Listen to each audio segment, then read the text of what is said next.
இப்போதுதானே அரசியலை ஆரம்பித்திருக்கிறார், இப்போதுதானே வந்திருக்கிறார். இவர் மீது இவ்வளவு காட்டமான விமர்சனங்களை நாம் தமிழர் கட்சி செய்ய வேண்டுமா? இவ்வளவு காட்டம் தெரிவிப்பதற்கான காரணம் என்ன என்பதை கேட்கிறார்கள். அது பிச்சை எடுத்து திரள்நிதி என்று திரட்டி இந்த திராவிட கட்சிகளை வீழ்த்தி மேல ஏறி தமிழ் தேசிய அரசியலை கட்டி நிறுவனங்கிற போது திடீர்னு உள்ள வந்து இப்போதுதானே வந்திருக்கிறார். இவர் மீது இவ்வளவு காட்டமான விமர்சனங்களை நாம் தமிழர் கட்சி செய்ய வேண்டுமா? இவ்வளவு காட்டம் தெரிவிப்பதற்கான காரணம் என்ன என்பதை கேட்கிறார்கள். 15 ஆண்டுகளாக அண்ணன் எடுத்து வைத்திருக்கிற கோட்பாடுகளை நீங்கள் பார்த்தீர்கள். மொழி குறித்தோ, இனம் குறித்தோ, இந்த இனத்தின் வரலாற்று குறித்தோ, இந்த இனம் தூக்கி சுமந்து வந்த துயரம் குறித்தோ ஒன்றில் இஸ்லாமிய சிறை கைதிகள் விடுதலையில் அவருக்கு தான் நிலைப்படுறா இல்லை. இஸ்லாமிய மக்களின் உரிமை சரியத்து வக்பு சட்டம் முத்தலாக்கு ஏதாவது நிலைப்படுறா இல்லை. எதுலையாவது இருக்கா? கச்சத்தீவு திருப்பி எடுக்கணும். கச்சத்தீவு கொடுத்ததனால் வந்த காயம் 800 பேருக்கு மேல தாக்கி அளிக்கப்பட்டார்கள்.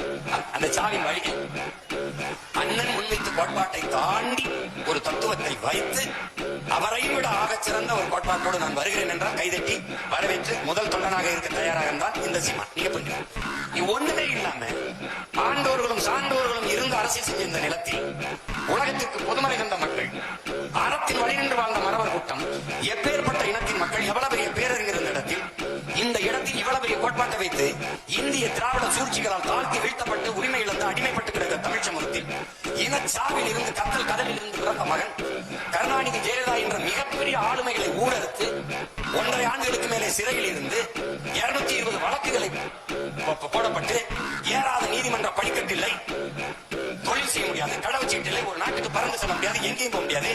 எல்லாத்தையும் விட்டு என் மொழி, என் இனம், என் நாடு, என் மக்கள் அவர்களின் எதிர்கால பாதுகாப்பு நல்வாழ்வு என்று நின்று ஒரு ரூபாய் வாக்குக்கு காசு கொடுக்காமல் ஒருத்தருடைய ஆதரவு இந்த சாதி சீமானை ஆதரித்தது, இந்த மரம் இவனை ஆதரித்தது, இந்த முதலாளி இவனுக்கு நிதி கொடுத்தான் என்று அது பிச்சை எடுத்து திரள்நிதி என்று திரட்டி அது கூட திமுக கேள்வி பிச்சை எடுத்து கட்சி நடத்தி போராடி 4,50,000 வாக்கு 1.1 இருந்து 8.5 விழுக்காடு வாக்கை வாங்கி தனித்து நின்று அங்கீகாரம் பெற்ற ஒரே அரசியல் கட்சியாக வந்து தூரம் ஏறி ஒரு கவனத்தை பெற்று இந்த திராவிட கட்சிகளை வீழ்த்தி மேல ஏறி தமிழ் தேசிய அரசியலை கட்டி நிறுவனங்கிற போது திடீர்னு உள்ள வந்து திராவிடமும் தமிழ் தேசியம் ஒண்ணுதான், மறுபடியும் பெரியார், மறுபடியும் அண்ணா, மறுபடியும் எம்ஜிஆர், அண்ணா